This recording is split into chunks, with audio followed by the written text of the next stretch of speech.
ओम ह्रीं अष्ट महालक्ष्मी नमः। जय माता दी, जय माता कमला देवी। प्रिय श्रोताओं, आप सभी को गुप्त नवरात्रि की आखिरी दिन की हार्दिक शुभकामनाएं। आप सभी पर माता भगवती की कृपा सदा सर्वदा बनी रहे।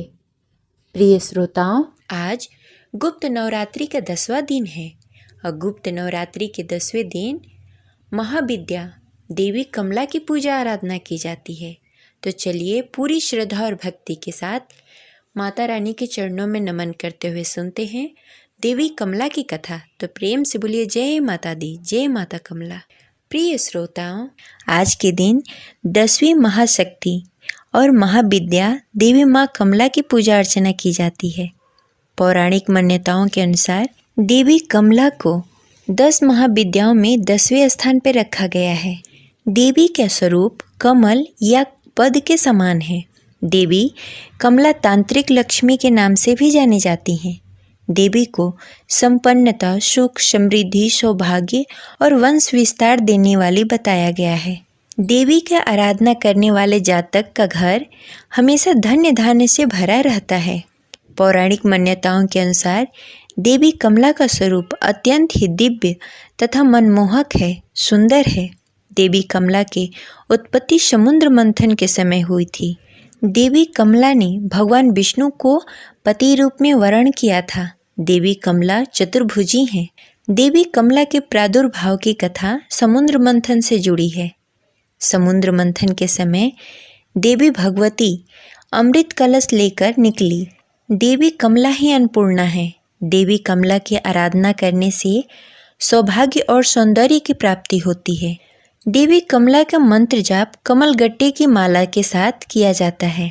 गुप्त नवरात्रि में माँ कमला का अभिषेक करने के पश्चात ही संपूर्ण पूजा किया जाता है। पूजा करने से पहले माँ कमला का पूरा श्रृंगार करें और देवी को कुमकुम, हल्दी, अक्षत, सिंदूर आदि अर्पित करें। माँ कमला की पूजा में दान का बहुत अधिक महत्व होता है। इस दिन भक्त अपनी स्वेच्छा से क्षमता के अनुसार दान करते हैं।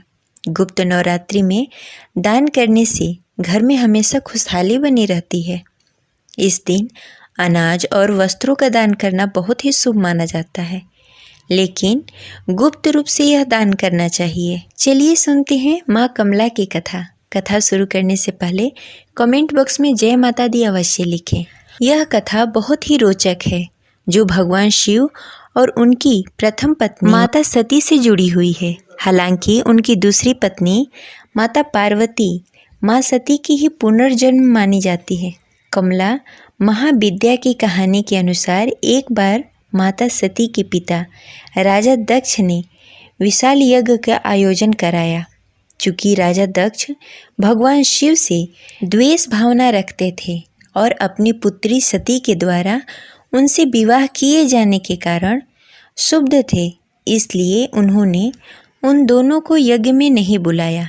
भगवान शिव इस बारे में जानते थे, लेकिन माता सती इस बात से अनभिज्ञ थी। यज्ञ से पहले जब माता सती ने आकाश मार्ग से सभी देवी देवताओं को और ऋषि मुनियों को उस ओर जाते देखा तो अपने पति से इसका कारण पूछा।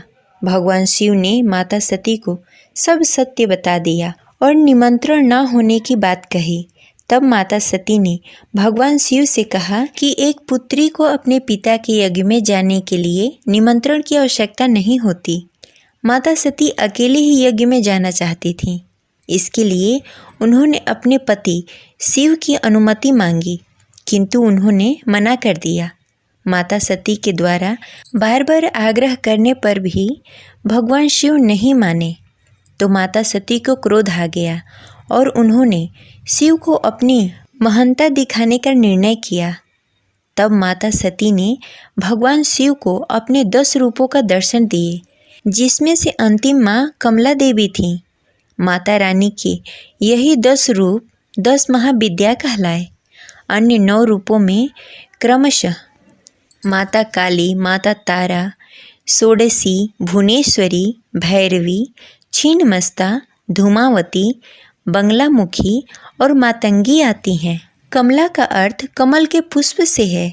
माँ सती का यह रूप कमल के आसन पर विराजमान है। साथ ही माता रानी जिस सरोवर में हैं वहाँ भी चारों ओर कमल पुष्प हैं। माता रानी ने हाथों में भी कमल पुष्प पकड़े हुए हैं, जिस कारण इनका नाम कमला देवी पड़ा। माता कमला का स्वरूप मन को मोहने वाला है और शांति प्रदान करने वाला है। माता का वर्ण सुनहरे रंग का है, जिसमें से तेज निकल रहा है। उन्होंने लाल रंग के वस्त्र पहने हुए हैं और कई तरह के सोने के आभूषण से सुसज्जित हैं। माता ने मुकुट पहना हुआ है तथा उनके केस खुले हुए हैं। भगवान शिव की भांति उनके भी 3 नेत्र हैं तथा वे एक सरोवर में कमल के पुष्प पे विराजमान हैं।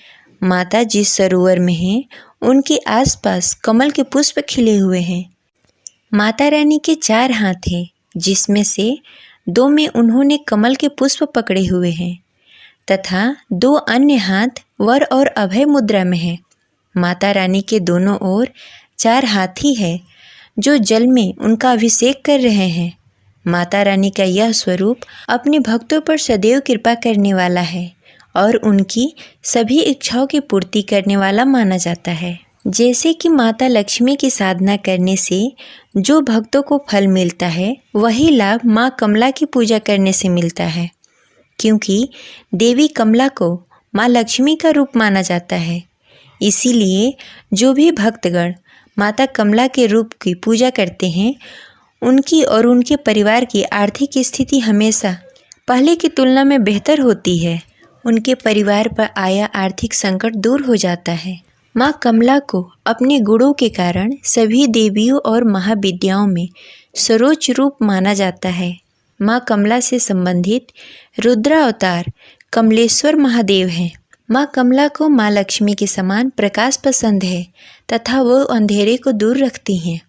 ये रही आज की कथा। आशा करते हैं आपको अच्छी लगी होगी। इस वीडियो को लाइक करें और ज़्यादा से ज़्यादा लोगों को शेयर करें। मिलते हैं अगले वीडियो में, तब तक के लिए जय माता दी।